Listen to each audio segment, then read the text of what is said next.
हाल ही में माननीय प्रधानमंत्री मोदी जी ने बिहार के नालंदा जिले में नालंदा विश्वविद्यालय नए कैंपस का उद्घाटन किया, तो ये कहना बिल्कुल गलत नहीं होगा कि सदियों बाद नालंदा विश्वविद्यालय को उसकी खोई हुई पहचान मिली।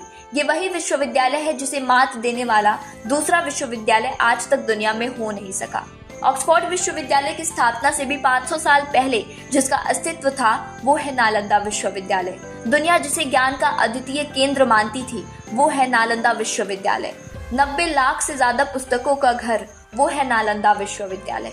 नालंदा विश्वविद्यालय का इतिहास 7 शताब्दियों से भी लंबा रहा है। आज वही नालंदा खंडहर में तब्दील हो चुका है। आपको बता दें कि इस अतुल्य और अभूतपूर्व विश्वविद्यालय को खंडहर में तब्दील करने वाला था बख्तियार खिलजी। आज वो जगह यूनेस्को की विश्व विरासत के रूप में संरक्षित है और आज जब नई नालंदा विश्वविद्यालय का उद्घाटन हुआ है तो इतिहास के कुछ पन्ने जाग उठे हैं जिन्हें समझना और उनसे सीखना हमारे लिए जरूरी हो जाता है।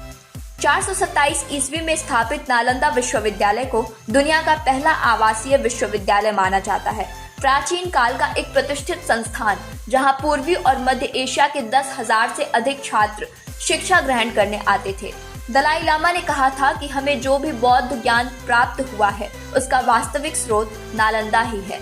पूरे एशिया से लोग यहाँ गणित, चिकित्सा, तर्कशास्त्र और बौद्ध सिद्धांतों का अध्ययन करने आते थे और ये शिक्षा उन्हें उस समय के सबसे प्रतिष्ठित विद्वानों द्वारा दी जाती थी।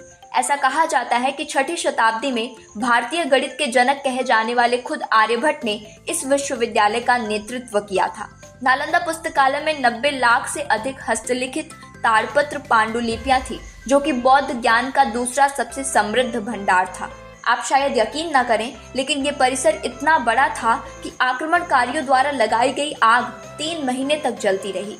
खुदाई के दौरान मिला 23 हेक्टेयर में फैला हुआ हिस्सा जो आज मौजूद है, उसे विश्वविद्यालय के वास्तविक कैंपस का बस एक छोटा सा हिस्सा माना जाता है।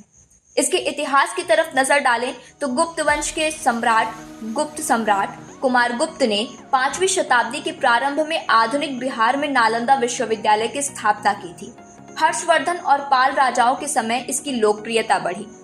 राजा हर्षवर्धन के शासनकाल के दौरान चीनी विद्वान जुआन जांग, जिन्हें ह्वेनसांग और मोक्षदेव के नाम से भी जाना जाता है, जो 7वीं शताब्दी के चीनी बौद्ध भिक्षु, विद्वान, यात्री और अनुवादक थे, वो यहाँ आए और लगभग 5 वर्षों तक अध्ययन किया। वो नालंदा से कई धर्मग्रंथ भी अपने साथ ले गए, जिनका बाद में चीनी भाषा में अनुवाद किया गया।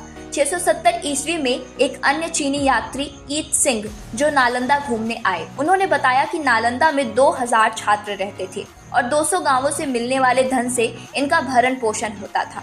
चीन, मंगोलिया, तिब्बत, कोरिया और अन्य एशियाई देशों से बड़ी संख्या में छात्र अध्ययन करने आए हैं। नागार्जुन, आर्यभट्ट और धर्मकीर्ति जैसे महान आचार्यों ने प्राचीन नालंदा को अक्षुण्ण बनाए रखने में योगदान दिया। नालंदा विश्वविद्यालय को 1193 में तुर्की शासक कुतुबुद्दीन ऐबक के सेनापति बख्तियार खिलजी ने नष्ट कर दिया था।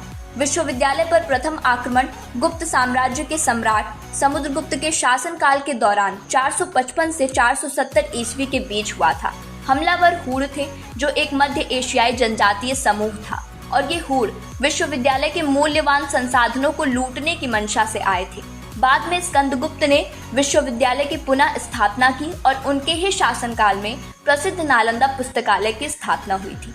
दूसरा आक्रमण 7वीं शताब्दी के प्रारंभ में हुआ, जिसकी योजना बंगाल के गौड़ सम्राटों ने बनाई थी। ये आक्रमण कन्नौज के सम्राट हर्षवर्धन के साथ राजनीतिक तनाव के कारण किया गया था। इसके बावजूद भी हर्षवर्धन द्वारा विश्वविद्यालय का जीर्णोद्धार किया गया, जिसने इस महाविहार को जलाया। अगर उसकी बात करें तो उस घटना को 8 शताब्दियों से ज्यादा समय बीत चुका है और नालंदा को इसलिए नष्ट किया गया क्योंकि खिलजी और उसके सैनिकों को लगता था कि इसकी शिक्षाएं इस्लाम से प्रतिस्पर्धा करती हैं।